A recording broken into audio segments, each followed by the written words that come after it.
kembali lagi di Bedah Kesehatan barengan Klinik Atlantis. Dan berjumpa lagi pastinya dengan Ulan di Bedah Kesehatan. Hari ini juga Ulan gak sendirian sahabat Atlantis, karena sudah ada ditemani oleh Ibu Ruth Helena SGZ Abdi, yaitu sebagai ahli gizi. Waduh, luar biasa. Halo Ibu.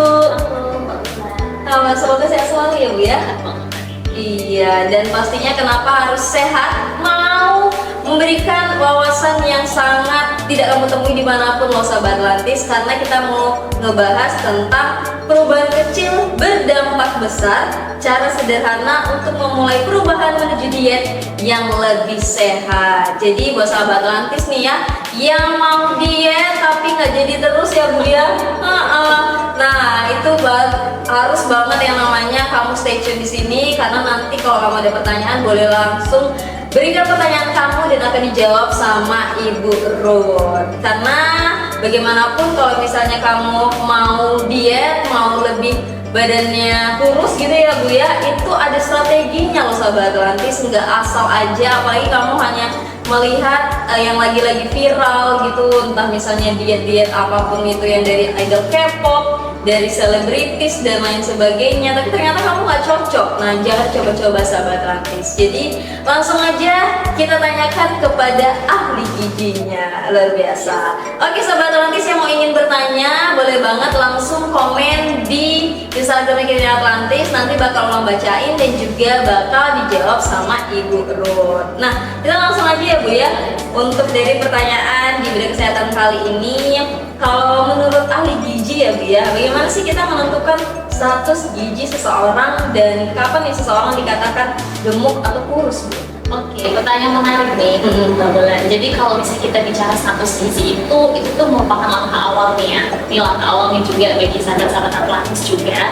Jadi ketika kita ingin menjaga kesehatan, kita ingin ibaratnya itu mencegah terjadinya penyakit di kemudian hari, salah satu langkah awal yang bisa kita lakukan itu adalah kita melihat status gizi. Nah, status gizi itu sendiri apa? Karena pasti kan ada yang bertanya, mungkin itu adalah bahasa yang baru, status gizi itu apa? Jadi status gizi itu adalah kondisi tubuh kita yang merupakan hasil dari apa yang kita makan dengan kebutuhan kita.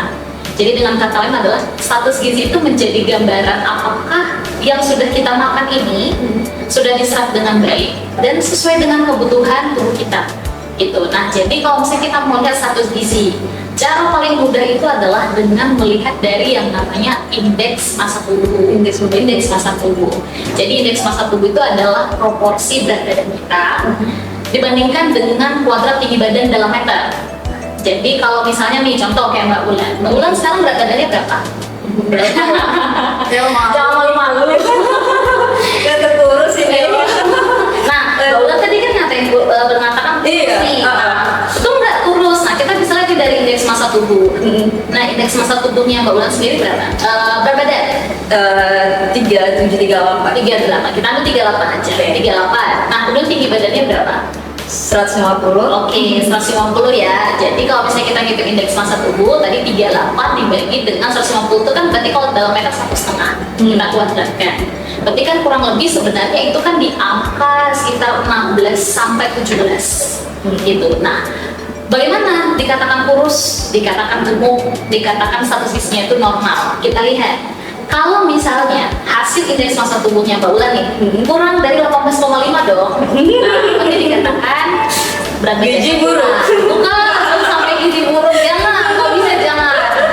Nah, status gizinya itu kurang kurus. Nah, kemudian ada juga yang kalau dia di atas 22,9, kita ambil angkanya 22,9, kita pakai angka akseptasi. Itu dikatakan seseorang itu memiliki berat badan yang berlebih atau status gizinya lebih atau dia gemuk gitu. Kalau saya udah lebih dari 27 itu baru biasanya kita katakan dia obesitas. Ada yang 27 ada yang 30 dikatakan obesitas. Nah, jadi dari angka itu yang paling sederhana bisa kita lakukan dan sahabat bisa lakukan di rumah. Kan gampang, tinggal ngukur berat badan, tinggal ngukur tinggi badan, ketahui indeks massa tubuhnya. Cara lainnya paling mudah, kalau ada meteran di rumah, kita bisa lihat nih. Kalau misalnya, terutama ini kalau orang yang dia merasa bahwa dia gemuk ya, kalau misalnya dia ukur lingkar perutnya, kalau laki-laki di atas 90, kalau perempuan di atas 80, berarti dia bisa dikatakan mengalami obesitas sentral. Jadi lemaknya itu numpuk gitu. Tapi berhubungan juga nggak sama tadi yang perhitungan sebelumnya? Kurang lebih itu berhubungan, karena kan kita melihat tubuh kita kan. Kalau misalnya kita tadi dari tubuh melihat secara keseluruhan dari berbagai kan kita nggak melihat nih komposisi dalamnya. Kalau misalnya obesitas kita melihat di perut, itu bisa jadi marker juga, jadi petanda juga apakah kita sebenarnya termasuk dalam kelompok orang-orang yang obesitas, yang gemuk tapi gemuknya di perut.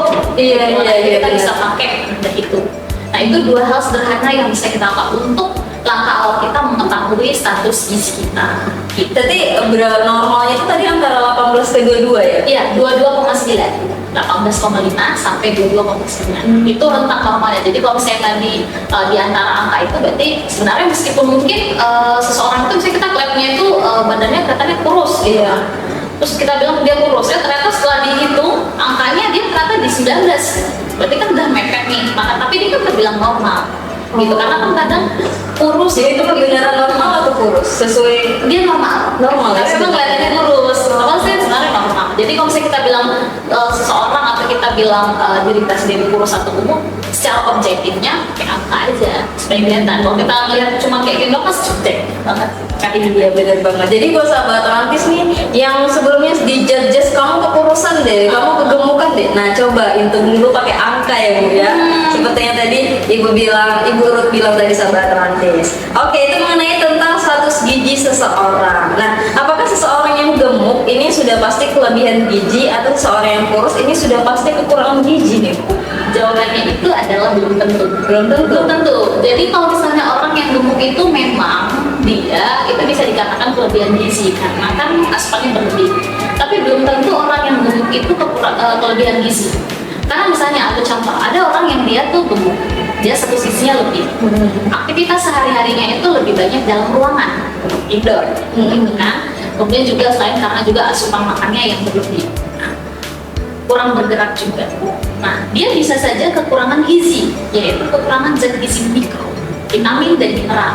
Bayang kan kadang sekarang yang mungkin sahabat-sahabat juga lagi mulai hits tuh konsumsi vitamin D. Nah, karena vitamin D kan paling mudah kita dapat dari matahari. Nah, tapi kalau misalnya dia sering di rumah kan, atau misalnya sering dalam ruangan kan dia nggak terpapar. Jadi dia gemuk tapi dia kekurangan vitamin D. Jadi kalau minum sih minum vitamin D. Kalau misalnya itu kan sebagai cara untuk memperbaiki itu, gitu. Tapi kalau misalnya pun kita mengonsumsi dari suplemen itu ada risikonya juga kalau berlebih. Gitu. Jadi orang yang gemuk belum tentu bisa dikatakan dia kelebihan gizi. Bisa jadi dia juga kekurangan tadi zat gizi mikro pertama. Nah, orang yang tadi Mbak Unda, kalau misalnya orang yang dia kurus apakah tentang kekurangan gizi belum tentu. Gitu. Mungkin dia kelihatan penampakannya itu kurus, gitu kan. Tapi saya statusnya normal. Tapi dia kurus kenapa? Asupannya oke, penyerapan zat gizinya itu oke. Tapi metabolismenya cenderung tinggi. Jadi bagaimana tubuh mengolah atau menyerap zat gizi yang sudah dikonsumsi itu tinggi. Gitu. Kemudian yang kedua dia orang yang sangat bergerak. Jadi kemudian yang ketiga mungkin dia ada masalah kondisi kesehatan tertentu. Jadi tadi dari situ kita tadi kan sudah diskusi tentang status gizi. Jadi status gizi tadi yang berat dan kemudian kita ngindeks satu itu hanyalah salah satu dari beberapa parameter yang bisa kita gunakan juga untuk menilai status gizi seseorang. Terus sih kalau tadi menjawab pertanyaan. Iya benar-benar. Jadi memang belum tentu ya. Ya. Harus dilakukan pemeriksaan lagi nih sahabat Rantis. Oke, nah sesuai dengan tema kita hari ini tentang diet ya. Kalau bisa bicara tentang diet ya Bu, diet ini dimaksudkan ahli gizi itu sebenarnya seperti apa? Nah ini diet ini tuh kadang menjadi hal yang kontroversial ya. Diet itu tuh sebenarnya kalau dari artinya sendiri ya, kalau kita lihat dari kamus KBBI, Kamus Indonesia itu mengartikan diet itu adalah aturan makan secara khusus. Jadi yang biasa dipreskripsikan atau diberikan oleh ahli gizi. Tapi diet itu juga sebenarnya artinya itu adalah asupan kita sehari-hari atau kebiasaan makan yang akhirnya menjadi gaya hidup. Nah ini nanti akan kita banyak bahas juga di kemungkinan ya Mbak Bulan tentang kebiasaan yang menjadi gaya hidup. Nah, jadi kalau diet menurut ahli gizi itu karena kita mau bicara soal kebiasaan yang akhirnya jadi gaya hidup, berarti kan jangka panjang. Nah diet menurut ahli gizi itu adalah apa yang kita makan itu, asupan kita itu sesuai dengan prinsip gizi seimbang. gitu. Jadi yang kita konsumsi itu seimbang, kita mengkonsumsi semua kelompok makanan, mau itu sumber karbohidrat, itu sumber protein, sumber Gizi seimbang itu apa? 5 sehat sempurna itu? Nah, menarik. Apakah gizi seimbang itu 4 sehat 5 sempurna? Gizi seimbang itu adalah sebuah konsep yang menggantikan 4 sehat 5 sempurna. Iya. Tuh, jadi kalau misalnya sahabat Atlantis nih masih mikir 4 sehat 5 sempurna, sekarang namanya itu adalah pedoman gizi seimbang. Gitu. Jadi pedoman gizi seimbang itu adalah kita mengkonsumsi makanan yang beraneka ragam. Jadi kita mengkonsumsi semua kelompok makanan tadi dalam jumlah yang seimbang. Semakin beragam makanan, maka akan semakin baik. Karena akhirnya kebutuhan zat gizi kita terpenuhi karena nggak ada makanan yang sempurna. Gitu. Luar biasa. Ini sangat jarang orang ketahui sih sebenarnya. Apalagi dia sekarang banyak macamnya gitu ya. Ya. Oke. Ngomongin masalah masih tentang diet juga, dan seperti yang dari ketahui mungkin sahabat Atlantis juga sudah menjalankannya ya. Berbagai jenis dan metode diet tuh banyak viral gitu di sosmed, ataupun sahabat Atlantis niru-niru dari selebritis atau influencer yang sudah sekarang tuh selalu influence gitu ya, gimana diet-diet yang dia jalani akhirnya berhasil sahabat Atlantis. Nah, boleh dijelaskan bagaimana nih perbedaan diet sehat pada diri sendiri atau jenis diet yang populer saat ini, seperti ada intermittent fasting, diet keto, dan lain sebagainya. Oke, perbedaan antara diet sehat dengan diet yang populer ya. Karena tadi kan kita udah bahas nih tentang gizi seimbang. Jadi kalau kita bicara tentang diet sehat itu adalah diet yang itu kita bisa lakukan dalam jangka panjang dan dia itu bisa memenuhi kebutuhan kita. Gitu. Jadi kalau kita bicara diet sehat tadi balik lagi ke gizi seimbang. Nah, gizi seimbang itu kan adalah sebuah konsep dengan, kalau di Indonesia itu ada 4 pilar. Nah, yang pertama itu adalah kita mengkonsumsi makanan yang beraneka ragam. Karena tadi seperti yang sudah saya sebutkan bahwa tidak ada satupun makanan yang lengkap. Gitu. Tidak ada satupun makanan yang sempurna yang bisa memenuhi kebutuhan kita. Itu kebutuhan kita tadi zat gizi makro, karbohidrat, protein, lemak, gitu. Ataupun juga atau energi, kemudian juga sumber vitamin dan mineral. Tidak ada satupun makanan yang lengkap banget. Sehingga kita perlu mengkonsumsi makanan yang beraneka ragam. Itu pilar pertama. Kemudian pilar kedua adalah kita beraktivitas fisik cukup, kita bergerak cukup. Kemudian yang ketiga itu adalah kita menjaga perilaku hidup bersih dan sehat. Sederhana, sebelum makan kita cuci tangan. Dan yang keempat itu adalah kita memantau berat badan tadi. Untuk kita juga tahu tadi status fisik kita. Itu harus setiap hari dihitung kira-kira atau gimana? Kalau misalnya kita nimbang berat badan setiap hari, takutnya jadi stres. Nah ya, Jadi nggak perlu sampai harus setiap hari. Tergantung apakah kita punya tujuan. Kalau misalnya memang kita ingin punya tujuannya itu menurunkan berat badan, maka sesederhana kita seminggu sekali atau sebulan sekali, mungkin di akhir kita baru timbang berat badan, nggak masalah. Gitu. Yang penting secara teratur, mungkin kita pinginnya setiap bulan aja deh, ya udah maka setiap bulan aja timbang berat badan gitu, nggak yang tiap hari. Kalau kan malah jadi stres. Iya. Gitu kan, ada orang yang timbang berat badan akhirnya stres, itu jangan sampai seperti itu. Nah, kemudian itu tadi kita bicara soal diet sehat. Jadi perbedaan diet sehat itu adalah kita itu mengkonsumsi makanan beraneka ragam dan kita bisa mempertahankan kebiasaan itu dalam jangka panjang. Gitu. Perbedaan dengan diet populer itu seperti apa? Tadi Mbak Ulan tadi menyebutkan diet yang kadang tuh dikasih tahu oleh artis atau mungkin apa. Dan kata lain, diet populer itu adalah cirinya yang bisa kita lihat adalah dia tiba-tiba tren nih, tiba-tiba terkenal si diet. Kemudian yang kedua, yang kadang khas itu adalah, bukan kadang khas, bahkan mungkin sering ya kita temukan, itu adalah dia menjanjikan, sederhana misalnya karena target kebanyakan orang itu adalah ingin menurunkan berat badan dengan cepat, maka diet populer itu akan menjanjikan turun berat badan sekian dalam waktu yang singkat. Nah, yang kata gitu kan, saya makan ini saya turun berapa puluh kilo dalam kayaknya nih, tiba-tiba jual obat herbal nggak sih? Nah, menarik, itu juga adalah yang ketiga ciri dari diet populer. Perbedaan diet populer adalah kadang mereka tidak akan menjual suatu produk, menganggap bahwa produk ini adalah menjadi solusi, satu-satunya solusi untuk mencapai tujuan itu. Gitu, itu adalah karakteristik yang bisa kita lihat kalau kita melihat diet populer. Nah, itu adalah perbedaan dari diet sehat dan diet populer tadi. Gitu. Oke. Luar biasa banget ya mengenai dari jenis diet yang sebenarnya ini memang banyak sudah dilakukan oleh sahabat Atlantis mungkin di luar sana, tapi bisa jadi itu yang berbahaya ya, gitu ya Bu ya. Oke, nah apa sih yang dimaksud dengan perubahan kecil dalam konteks diet sehat serta bagaimana contohnya? Dan mengapa perubahan kecil ini bisa dampak besar nih? Seperti apa? Oke, nah sahabat Atlantis, mungkin kita ambil contoh yang mungkin dekat dengan kita ya. Contoh yang dekat dengan kita adalah ketika kita itu ingin menurunkan berat badan, ya. Karena itu biasanya adalah problematika banyak orang. Kalian-kalian yang saya temui pasti gak jauh dari ingin menurunkan berat badan. Nah, perubahan kecil yang bisa dilakukan. Jadi perubahan kecil yang dimaksud adalah gini, kita punya tujuan besarnya itu adalah kita ingin menurunkan berat badan. Nah, kita bisa mulai dari perubahan yang kecil. Perubahan yang kecil itu seperti apa? Misalnya kalau misalnya kebiasaan sahabat salah satunya adalah mengonsumsi minuman kekinian. Sekarang kan udah menjamur ya minuman kekinian, atau minuman kemasan dengan kandungan gula yang tinggi. Misalnya gitu contoh.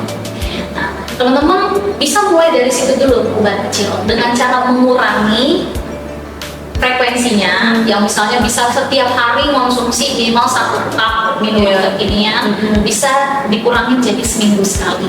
Itu kan perubahan kecil, gitu. Nah, dengan cara seperti itu juga selain itu juga meningkatkan konsumsi air putih. Jadi daripada kalau saya haus, daripada mengonsumsi minuman kekinian diganti dengan air putih, gitu. Nah, akhirnya apa? Otomatis kan asupan tadi energi kalori tadi turun. Tujuan kita ingin menurunkan berat badan tercapai secara perlahan. Nah, ini kan sudah ada ibaratnya tuh manfaatnya kan, berat badan turun. Nah, dari perubahan kecil ini selanjutnya seseorang nih, wah ketagihan nih, udah nggak enak di badan, meningkat.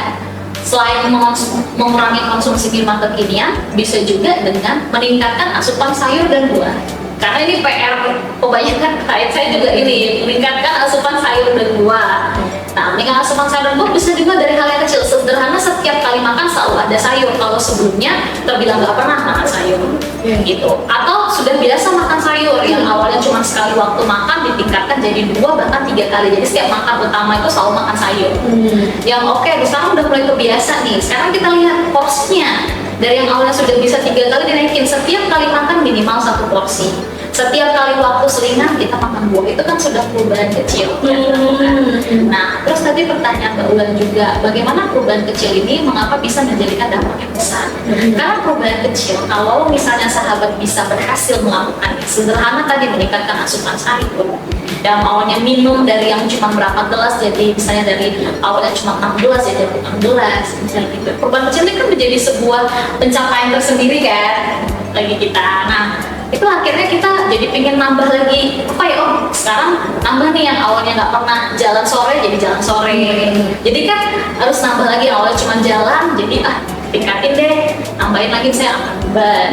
Jadi kan menambah nih, tambah lagi aktivitas fisik gitu. Nah, akhirnya itu kan jadi akumulasi kebiasaan yang baik, sehingga akhirnya memberikan dampak. Gak hanya tadi, kalau tadi kasusnya adalah kita ingin menurunkan berat badan, gak cuma menurunkan berat badan kita jadi lebih sehat, kita jadi lebih bugar, kemudian juga kita terhindar dari risiko penyakit-penyakit degeneratif, penyakit-penyakit seperti diabetes ataupun penyakit jantung seperti itu.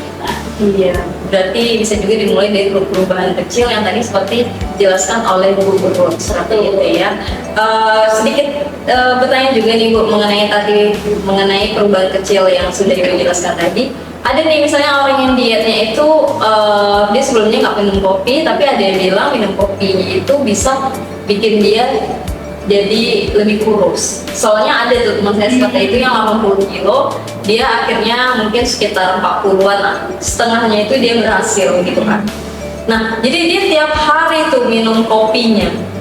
Nah, itu salah satu jadinya yang diet yang berhasil atau bagaimana menurut Ibu? Nah, kalau misalnya dikatakan diet yang berhasil, balik lagi, itu mungkin akan lebih mengarah kepada tadi diet yang populer tadi. Diet yang sebenarnya itu bisa saja berhasil, tapi yang perlu menjadi pertanyaan adalah apakah itu menjadi kebiasaan yang akan dia pertahankan dalam jangka panjang. Kalau misalnya memang tujuannya adalah dia ingin menurunkan berat badan, tercapai dong, berhasil, tapi apakah itu bisa sustainable, apakah itu bisa dia lanjutkan sampai jangka panjang, apakah dia mau terus-terusan mengonsumsi kopi itu, karena kan kopi itu kan dia memiliki sifat diuretik kan. Gitu. Memang beberapa obat-obatan yang memang dia atau misalnya obat-obatan di luar sana gitu kan, atau suplemen itu kadang mereka memang memasukkan itu gitu kafein itu, sehingga akhirnya membantu orang untuk menurunkan berat badan gitu. Nah itu juga menjadi salah satu ciri ya sahabat, yang biasanya juga diet-lover tuh kadang mereka tuh menjual produk-produk yang diklaim itu bisa menurunkan berat badan secara cepat gitu. Nah itu hati-hati, karena yang jadinya gini, apakah sahabat mau melakukannya dalam jangka panjang? Apakah mau terus seperti itu? Dan yang kedua, ketika lepas dari produk tersebut atau tidak melakukan diet tersebut lagi, tidak jarang kadang ada istilahnya tuh yoyo, balik lagi tuh berat badan. Nah apakah itu yang sahabat mau gitu? Nah jadi kalau misalnya dibilang berhasil, oke berhasil, tapi yang menjadi pertanyaan selanjutnya adalah apakah diet itu akan sahabat lanjutkan ke depannya? Gitu. Mungkin itu yang menjadi pertanyaan untuk diri sendiri ya. Iya. Kan? Tapi bisa jadi buat yang sering melakukan diet populer tadi itu sebaiknya harus konsultasi juga ke dokter ya. Misalnya dilakukan pemeriksaan apakah yang selama ini dia makan atau yang dia lakukan itu baik untuk tubuhnya atau tidak. Karena bisa jadi dietnya berhasil, tapi ternyata ada penyakit tertentu yang timbul gara-gara hasil dietnya seperti itu ya, Bu? Ya, nah itu bisa menjadi catatan juga nih bagi sahabat-sahabat nanti untuk lebih bijak memilih diet mana yang akan dijalankan. Dan tentu saja balik lagi yang dianjurkan oleh ahli gizi adalah gizi seimbang tadi. Oke, nah mungkin sahabat Atlantis yang ingin memulai diet yang nggak jadi tadi ya sebelumnya. Nah, bila diinfokan ya Bu Ruth mengenai langkah pertama yang bisa diambil seseorang ingin memulai menerapkan dietnya agar lebih sehat selain perubahan kecil tadi. Oke, langkah pertama ya, karena ini memang selalu jadi pertanyaan yang juga sering ditanyakan juga nih, gimana sih cara memulai? Kalau orang muda pasti pertanyaan adalah gimana sih caranya memulai? Nah, kalau misalnya kita ingin menjalankan diet yang lebih sehat, ya itu dimulai dari punya mindset yang benar dulu, yaitu apa? Adalah realistis aja. Gitu, kita jadi orang yang realistis kalau kita mau menjalankan diet. Nah, realistis itu seperti apa? Kalau misalnya kan ada ya kayak teori, kalau misalnya kita punya tujuan tuh biasanya goalnya itu harus smart gitu. Nah, salah satunya adalah dari smart itu kan tujuan yang mau kita capai itu harus realistis, bisa kita capai gitu. Mana yang lebih realistis? Menurunkan berat badan 10 kilo dalam waktu 1 bulan, 8 kilo lah, 8 kilo dalam waktu 1 bulan, atau kita setidaknya tuh meningkatkan asupan serat kita dengan mengonsumsi sayur setiap kali makan selama sebulan. Nah, menurut Mbak Dulun sendiri, di antara dua tujuan itu mana yang lebih mungkin untuk yang realistis aja? Menurut Mbak Dulun sendiri? Sepertinya sayur ya? Sayur. Nah, jadi hal yang pertama itu adalah langkah pertama adalah realistis dulu. Kita tentukan tujuan yang bisa kita capai. Karena membangun kebiasaan itu kan proses yang panjang ya gitu. Jadi lebih baik kalau misalnya kita memilih tadi untuk smart itu adalah daripada kita tadi menurunkan berat badan tadi, lebih baik kita membuat tujuannya itu adalah tujuan kita adalah saya ingin meningkatkan asupan serat saya itu melalui konsumsi sayur, makan sayur minimal 2 kali waktu makan. Jadi setiap waktu makan, kalau saya ada 3 kali makan utama, makan besar, kita 2 kalinya itu makan sayur. Sebanyak kalinya nggak apa-apa. 1 kalinya mungkin kalau saat ini kita mampunya segitu nggak apa-apa, karena kan minimal 2 kali waktu makan sebanyak 1 porsi sayur selama sebulan ke depan. Nah itu kan Harus rutin ya? iya harus rutin. Tidak boleh bolong. Ya kalau misalnya kita belum, balik lagi realistis aja dulu. Kalau misalnya itu yang masih bisa kita lakukan, itu dulu. Karena kan perubahan kecil, nggak langsung bisa sempurna kan, gitu. Jadi baca dulu. Kita dilakukan dalam sebulan ke depan. Misalnya kita menargetkan diri kita bisa melakukan sebulan ke depan. Gitu. Jadi langkah pertama adalah realistis aja dulu. Realistis aja dulu sama Atlantis. Oke, nah bagaimana sih cara membuat perubahan kecil menjadi kebiasaan yang konsisten dan tidak mudah dilupakan nih? Nah, tadi kan kita udah ngomongin perubahan kecil juga, atau tadi contoh-contoh yang sudah diinfokan oleh Bu Ruth juga, itu harus realistis juga. Tapi gimana nih supaya bisa lebih konsisten lagi? Oke, bicara soal konsisten nih, saya keinget nih salah satu konsep terkait dengan hukum bagaimana membangun kebiasaan ya. Kalau saya mungkin pernah dengar buku Atomic Habits. Nah, Atomic Habits itu kalau kita mau bangun sebuah kebiasaan yang konsisten, itu ada kurang lebih 4 ya. Yang pertama itu kebiasaan yang mau kita bangun itu jelas. Tadi saya mau makan sayur, jelas dong. Kita mau makan sayur. Kemudian yang kedua itu mudah dilakukan. gitu. Mudah dilakukan berarti kalau misalnya kita mau makan sayur ya berarti kalau misalnya kita pinginnya masak ya berarti kita harus punya stoknya dong. Nah, sehingga kita gampang, atau kita mau rajin setiap kali waktu selingan, setiap kali waktu snack kita mau makan buah, berarti kita harus stok dong di rumah. Kita jadikan akses kita untuk mengakses sayur buah itu gampang, jadi jadikan kebiasaan itu mudah gitu. Nah, kemudian yang ketiga itu adalah dia itu harus menarik itu makanya gini, kalau misalnya kita ingin meningkatkan asupan sayur, nah saya contoh kayak Mbak Ula bisa tuh mulai tuh gali-gali resep-resep sayuran. Sekarang udah banyak ya resep-resep makanan di internet, kita bisa cari dengan mudah, kita bisa kreasikan. Itu kan juga sekaligus juga membentuk kebiasaan baru memasak sendiri makanan kita gitu. Dan yang ketiga adalah jadikan itu sebagai kebiasaan yang memuaskan. Jadi kalau misalnya tadi udah bisa nih mencapai selama sebulan saya makan sayur, bisa 2 kali waktu makan tuh saya selalu makan sayur, dan porsinya 1 porsi saya bisa tambahkan lebih. Nah berarti rayakanlah pencapaian itu. Contohnya misalnya kita pergi nonton, jadi akhirnya kita senang menjalani kebiasaan itu cara supaya kita bisa konsisten. Oke, luar biasa. Nah, kira-kira tantangan umum apa nih yang sering dihadapi orang ketika mencoba mengubah pola makan mereka, dan bagaimana cara mengatasi tantangan tersebut nih? Oke, tantangan umum ya yang sering dihadapi oleh seseorang ketika dia mau menjalankan diet. Nah, hal yang menarik yang biasanya saya temukan dari klien-klien yang saya dampingi adalah yang memang baru pertama kali mungkin mereka sebenarnya udah pernah nih menjalankan diet populer, kemudian mereka terpikir aku ingin menjalannya dengan cara yang lebih baik, kemudian datang nih konsultasi kali gizi. Nah, yang mereka biasanya tanyakan itu adalah terkait dengan yang sudah mereka jalankan. Dari pertanyaan-pertanyaan itu yang saya tangkap, tantangan umum pertama yang orang-orang biasanya hadapi ketika mau menjalankan diet sehat itu adalah kurangnya informasi. Kurangnya informasi itu dalam kata lain apa? Mungkin mereka sudah tahu tentang segala macam makanan, konsumsi makanan ini, makan makanan ini, tapi informasinya itu salah, tidak berbasis ilmiah. Karena kan diet populer itu biasanya juga cirinya adalah dia tidak didasarkan oleh bukti ilmiah. Kayak gitu. Kita nggak tahu emang diet keto itu bisa nggak digunakan dalam jangka panjang kayak gitu. Atau misalnya dia tiba-tiba muncul membatasi makan A, B, C dan lain-lain, kita secara ilmiah mungkin belum terbukti. Kayak gitu. Atau mungkin terbukti tidak gitu. Nah, dan tetap dilanjutkan. Nah, biasanya kayak gitu. Informasi yang mereka terima itu salah. Gitu, nah, sehingga akhirnya mereka jadi bingung gitu. Nah, itu yang saya temui, yang biasanya saya temui. Jadi solusinya apa? Karena kan misalnya kalau udah ada masalah, solusinya apa dong gitu. Nah, kalau misalnya kita menemui tantangan tersebut, solusi yang bisa saya tawarkan itu adalah yang pertama adalah ketika sahabat itu mencari informasi, carilah dari sumber yang terpercaya.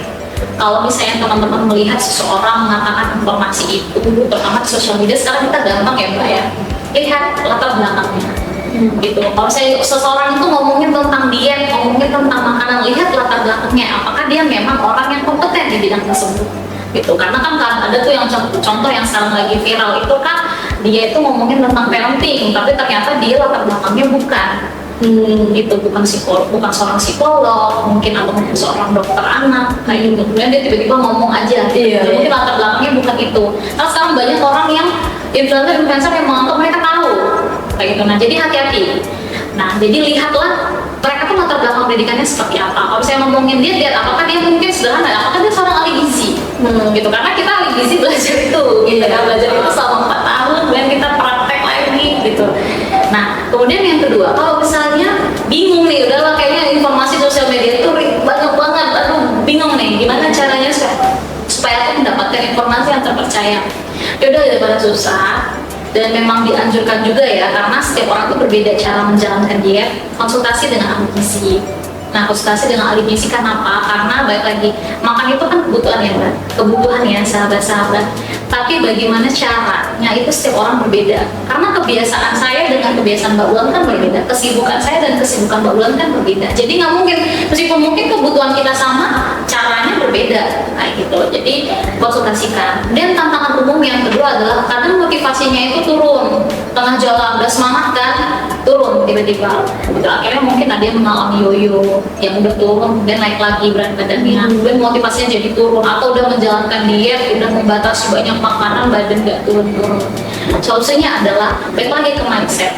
mindset yang perlu adalah selain tadi realistis, yang kedua adalah fokus pada proses, jangan hasil. Dan prosesnya kalau kamu mungkin masih kurang beraktivitas gitu, atau mungkin kamu sedang tidurnya juga kurang oke atau apa, lihat berarti kan mungkin ada hal-hal lain yang perlu diperbaiki. Atau mungkin kamu perlu istirahat dulu, nggak perlu harus menjalani diet yang ekstrim.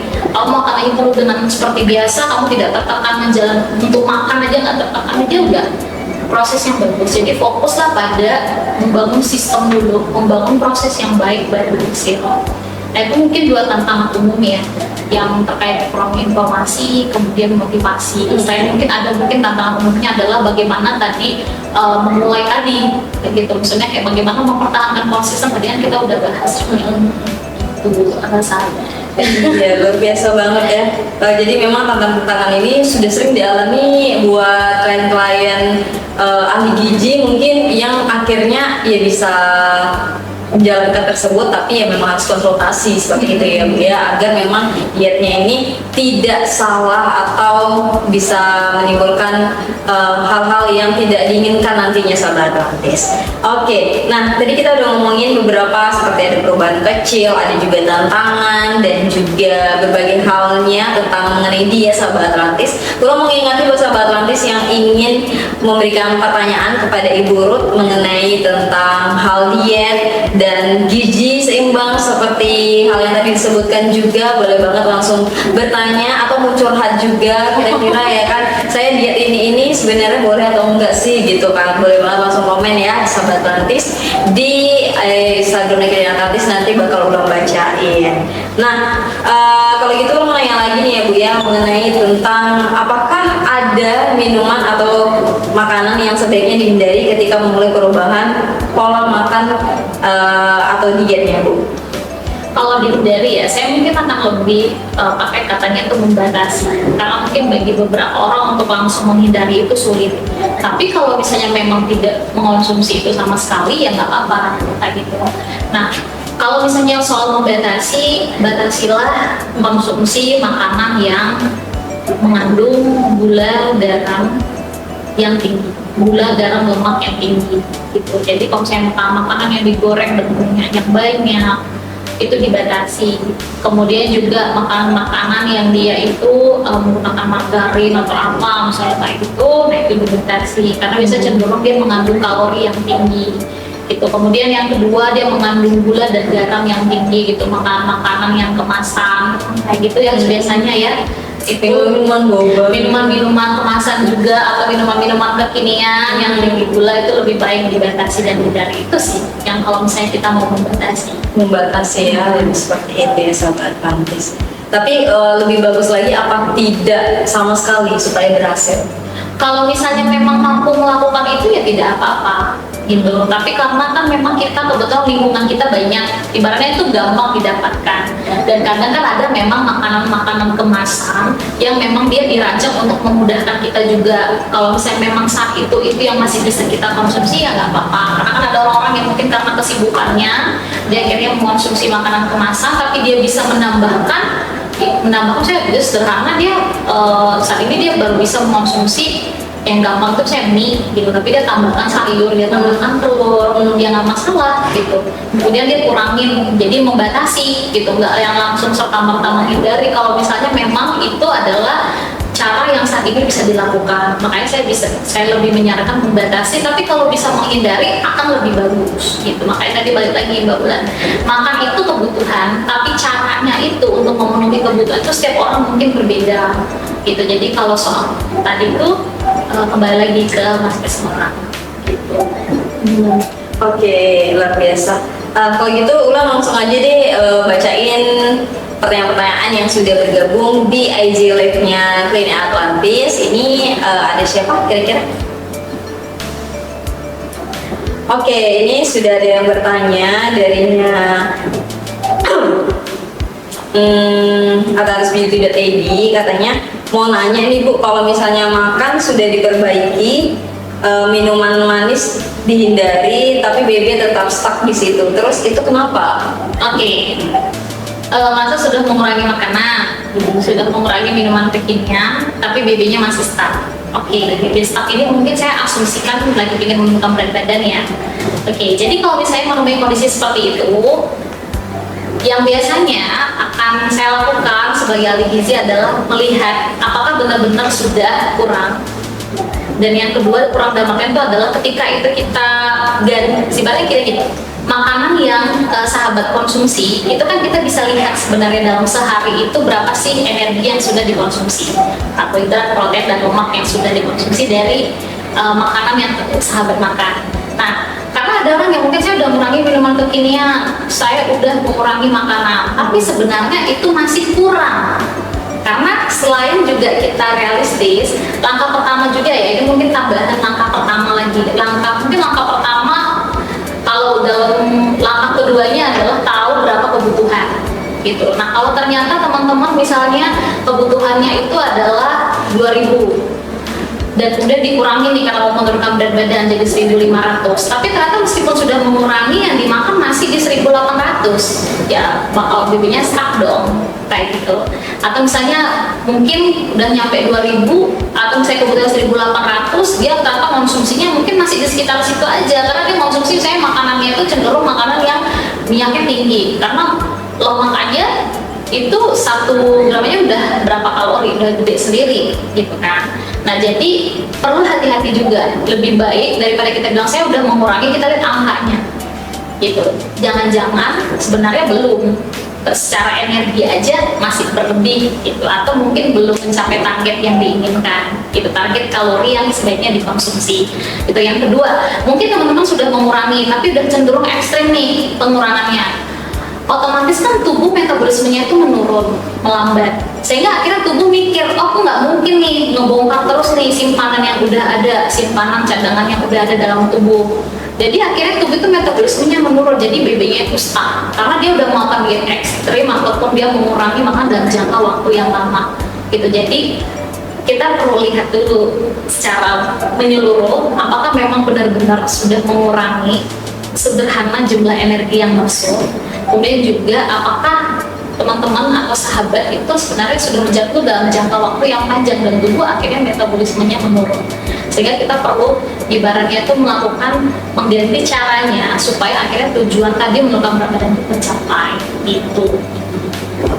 Oke, semoga tadi terjawab ya buat pertanyaannya. Ini sepertinya ada lagi yang bertanya, boleh dilihat lagi di sini kira-kira siapa yang bertanya, dan nanti kita bakal bacain ya Bu ya. Tapi sambil Ulan nunggu juga pertanyaan yang ada, kira-kira nih ngomongin tentang diet dan juga makanan minuman yang tadi udah kita bahas, kira-kira diet yang sehat itu seperti apa sih Bu? Dan boleh disarankan nggak diet yang tidak sehat juga? Langsung sebenarnya langsung aja disebutin juga nggak apa-apa sih, kayak ini sebenarnya lebih baik jangan dilakukan gitu. Kalau misalnya Ibu tahu kira-kira diet sehat yang lagi viral itu apa seperti itu. Oke. Nah, kalau diet yang sehat itu tadi balik lagi ya, yang gizi seimbang. Jadi teman-teman mengkonsumsi makanan yang beragam dan sesuai dengan kebutuhan. Jadi ada sendiri perhitungan untuk menghitung kebutuhan zat gizi kita. Tapi kalau misalnya teman-teman merasa bingung mau mulai dari mana, bisa berkonsultasi dengan ahli gizi. Itu akan jauh lebih baik, karena teman-teman akhirnya jadi punya mindset yang lebih baik ketika ingin menjalankan diet. Nah, jadi diet yang sehat tadi yaitu gizi seimbang tadi ya.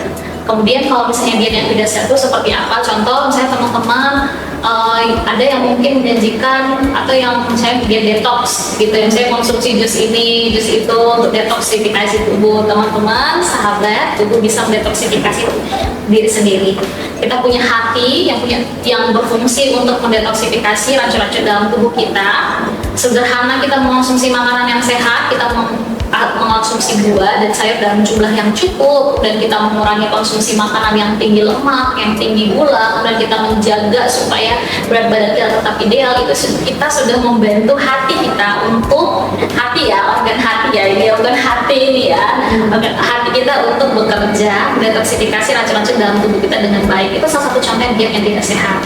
Kemudian yang kedua, dia bisa sehat, dia bisa juga nggak sehat. Dalam artian apa? Contoh misalnya diet yang sekarang juga lagi hits adalah intermittent fasting tadi yang juga sudah dibahas oleh Mbak Bulan ya. Intermittent fasting itu kan dia lebih berbicara pada kita membatasi waktu makan. Ada yang mungkin dia 16-8, yang 8 jam makan, 16 jamnya itu puasa. Nah, tapi kadang orang-orang yang menjalankan intermittent fasting ini, dia cenderung ketika waktu dia lagi makan semua diminumin gitu. Jadi akhirnya kalorinya tetap aja berlebih gitu kan. Dia udah mengurangi, tadi balik lagi contoh pertanyaan tadi, saya merasa saya udah mengurangi makan, saya udah menjalani intermittent fasting, tapi saya juga udah nggak konsumsi minuman vegan, tapi saya ya bisa jadi makanannya tinggi semua digoreng gitu, atau misalnya konsumsi sayur buahnya juga kurang gitu, jadi asal gitu makanannya, sehingga akhirnya nggak tercapai tuh tujuannya gitu. Jadi intermittent fasting itu sisi baiknya adalah teman-teman jadi lebih aware, lebih sadar ketika teman-teman, oh ini udah jam waktu makan gitu. Dan akhirnya kan kalau misalnya kalau intermittent fasting itu kan mereka udah nggak makan lagi nih, kadang ada yang udah nggak makan lewat dari jam 8 atau jam 7 itu mereka udah nggak makan lagi, bagus dong, sehingga akhirnya kita nggak mengonsumsi, nggak cenderung mengonsumsi makanan yang berlebih di waktu malam sebelum tidur, itu bagus. Tapi kalau dalam waktu makan ini teman-teman makan yang nggak dijaga juga, ya sama aja bohong gitu. Jadi itu adalah contoh diet yang menurut saya itu tidak sehat, itu yang perlu diperhatikan. Gitu. Kalau misalnya ada diet yang kayak dari idol K-pop atau sekarang tuh Prilly Latuconsina itu juga berhasil di itu, menurut ibu gimana? Nah, kalau yang saya tahu itu kan contoh kayak Prilly tadi ya, dia kan mengkonsumsi makanan real food, katanya real food gitu. Nah itu bagus gitu, bagus karena dalam artian adalah dia mengkonsumsi makanan-makanan yang tidak terlalu banyak ditambahin apapun. Misalnya dia menggunakan bumbu-bumbu yang biasa kita gunakan di dapur, nah gitu, nggak terlalu banyak mengkonsumsi ibaratnya kalau bahasa anak sekarang tuh makanan yang bermicin kayak gitu. Jadi dia fokus pada peningkatan konsumsi sayur, buah, makanannya beragam. Nah itu kan bagus sebenarnya. Tapi kalau misalnya sederhananya kalau jumlah kalorinya terlalu ekstrim di bawah kebutuhan dasar tubuh, nah itu yang nggak bagus gitu. Jadi meskipun mungkin yang dilakukan itu caranya itu oke, nah kita perlu lihat juga jangan melakukannya terlalu ekstrim. Bahkan mengkonsumsinya itu benar-benar sampai orang tuh nggak mau makan apapun gitu. Ini nggak mau makan ini nggak, nah itu lebih jangan gitu. Jadi ibaratnya kita kalau misalnya kita ketemu diet yang seperti itu adalah bijaksana memaknainya, bijaksana untuk melihat apakah itu bisa kita jalankan atau enggak. Oke, baik. Nah, kalau gitu lanjut lagi, lo mau bacain buat sahabat Atlantis yang sudah bergabung di live-nya Instagram Klinik Atlantis. Dan ini yang sudah bertanya ada dari Jordan Girsang, katanya gimana biar kita tetap bisa diet kalau misalnya tujuannya ingin menurunkan BB tapi di tempat kerja makanan 3 kali sehari sudah ada catering gitu. Oke, baik. Pertanyaan yang menarik ya. Kalau misalnya kita ingin berat badan, kondisinya kita udah disediain nih makanannya. Ya balik lagi, kita tahu tadi gizi seimbang. Nah, kalau gizi seimbang itu ada satu hal yang belum saya bahas, itu adalah gizi seimbang itu ada visualisasinya nih, sahabat. Nah, tadi yang jawaban tadi ya. Visualisasinya itu adalah isi piringku. Mungkin Mbak Mun pernah dengar nggak isi piringku? Yang ada berapa persen? Nah, betul banget. Jadi ada istilahnya isi piringku. Jadi di isi piringku ini setiap kali makan setengahnya itu sayur. Gitu. Jadi pastikan kalau sederhana, meskipun disediakan oleh catering, nggak mungkin dong catering nggak nyediain sayur. Setengahnya itu adalah sayur. Nah, kemudian dalam satu piring itu, misalnya kalau misalnya menunya saat ini adalah ayam, maka konsumsi ayamnya 1 potong. Gitu. Kalau misalnya ayamnya digoreng tepung, kita lagi nurunin berat badan, buang aja tepungnya, makan aja ayamnya. Gitu. Jadi ayamnya yang dimakan, karena tepungnya itu kan mengandung kalori yang tinggi juga gitu. Dan ibaratnya tepung itu kan sumber karbohidrat. Nah, sedangkan sumber karbohidrat kita bisa, kalau misalnya di cateringnya adanya itu adalah nasi, ya kita konsumsi nasi. Kalau misalnya kebutuhan teman-teman itu biasanya kalau misalnya makan siang itu kan cenderung orang-orang itu kan mengkonsumsi sekitar 150 sampai 200 gram, atau kalau ukuran rumah tangganya itu sekitar 1 sampai 2 centong nasi ya, 1 sampai 2 centong ya, konsumsi segitu. Konsumsi, jadi ibaratnya kalau di piring setengahnya itu sayur, ayam itu 1 potong, kalau mau tambah tahu 1 potong, atau tempenya tahunya itu bisa 2 ya kalau ukuran yang kecil ya. Kalau tempe itu 2 potong gitu. Nah, kemudian nasinya itu bisa sekitar 1 sampai 2 centong. Kalau misalnya ternyata mereka ada pilihan jagung misalnya, ya nggak apa-apa, nggak harus konsumsi nasi, kan bisa diganti jagung. Jadi nambah lagi nih sumber seratnya, bisa ditambahin dari jagung juga gitu.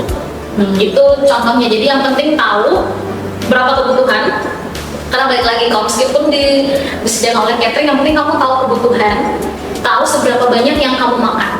Nah, mau itu sumbernya dari mana, itu gampang kok gitu. Oke, semoga terjawab ya dari Ngejer dan Girsang tadi sudah dibantu jawab sama Ibu Urut juga. Oke, nah kalau gitu sudah tidak ada pertanyaan lagi ya sahabat Atlantis. Ulang tutup untuk dari pertanyaannya di talkshow kita kali ini, dan pertanyaan terakhir ya Ibu Urut mengenai dari diet yang sudah kita bicarakan. Kira-kira apa sih saran Ibu untuk seseorang yang baru memulai perubahan pola makan ini untuk diet yang lebih sehat? Oke, saran untuk teman sahabat Atlantis ya, untuk menjalankan diet yang lebih sehat. Itu mungkin yang pertama itu adalah realistis. Balik lagi ke realistis, karena saya sering menemuin klien yang kadang itu nggak realistis tujuan yang mau dicapai, atau mungkin ketika tujuannya ingin menurunkan berat badan, kita bisa diskusi dan kemudian dia oke dengan kurang lebih targetnya sekian, tapi kadang langkah-langkahnya itu yang perlu untuk realistis gitu. Jadi realistis aja dulu, itu yang pertama. Kemudian yang kedua adalah fokus dalam artinya adalah fokus pada membangun prosesnya, bukan fokus pada hasil. Karena kadang mungkin tadi seperti ada pertanyaan Bebesta, tapi ketika kamu melihat bahwa proses yang udah kamu jalan, kamu udah mengurangi makan, kamu udah mengurangi minuman kekinian, itu udah proses yang bagus. Jadi fokus pada itu, fokus pada proses. Karena kadang hasil itu ya kita kan hasil kan nggak ada yang tahu ya gitu, but at least kita prosesnya udah oke. Kemudian yang ketiga adalah kita fleksibel dalam artian itu adalah gini, kalau misalnya ternyata BB kita stuck, maka kita perlu untuk melihat cara-cara lainnya yang bisa kita lakukan. Atau mungkin kita fleksibel dalam artian itu adalah fleksibel tentang caranya gitu. Jadi kalau misalnya kita konsumsi, ibaratnya gini, kita nggak bisa menurunkan berat badan, tapi kita bisa konsumsi sayuran 1 porsi aja, buah aja setiap siang, dan itu yang kita tingkatkan dulu. Nah itu kan berarti kita udah berupaya fleksibel gitu. Atau kalau misalnya ternyata kita lagi makan di luar gitu, atau misalnya kita kondisi tadi saya catering kayak gimana dong, maka kita bisa memilih cara-cara yang fleksibel. Kalau ternyata misalnya meskipun dari catering kan mungkin waktu selingan nggak sediakan oleh catering, maka selingan kita bisa ganti dengan buah kayak gitu. Atau misalnya sahabat-sahabat itu biasanya makan di luar kayak gitu, karena bagaimana caranya gitu. Nah mungkin teman-teman ketika memang barangnya rencana mau makan malam nih di luar gitu, maka bagaimana caranya supaya kita bisa ngejar target konsumsi sayur kita nih minimal 3 porsi dalam sehari, maka pagi dan siang yang dikencengin. Kan fleksibel menjalankannya, tetap tercapai tapi kita fleksibel caranya. Dan yang terakhir adalah fokus pada tentang apakah itu kamu bisa lakukan dalam jangka panjang, dan memang harapannya adalah kamu bisa melakukan diet itu dalam jangka yang panjang. Nah, untuk bisa menjalankan diet dalam jangka yang panjang, kuncinya itu adalah tidak terlalu ekstrim ataupun tidak terlalu membatasi, tidak terlalu menghindari. Jadi fokus pada mempertahankan dalam jangka waktu yang panjang. Itu sih tips dari Iya, luar biasa. Mengenai dari tadi saran dari Ibu Urut itu sangat luar biasa ya sahabat Atlantis. Jadi buat kamu yang tadi udah stay tune, jangan hanya dilihat saja tapi harus dijalankan ya. Karena kalau misalnya kamu ke ahli gizi, ada biaya tertentu nih buat konsultasi seperti itu ya Bu ya. Ini kamu dengerin gratis, dan kalau bisa kamu kalau ingin bertanya lebih lanjut boleh banget langsung menghubungi kemana Bu? Boleh menghubungi, boleh lihat di IG, mungkin nanti boleh dicantumin juga ya.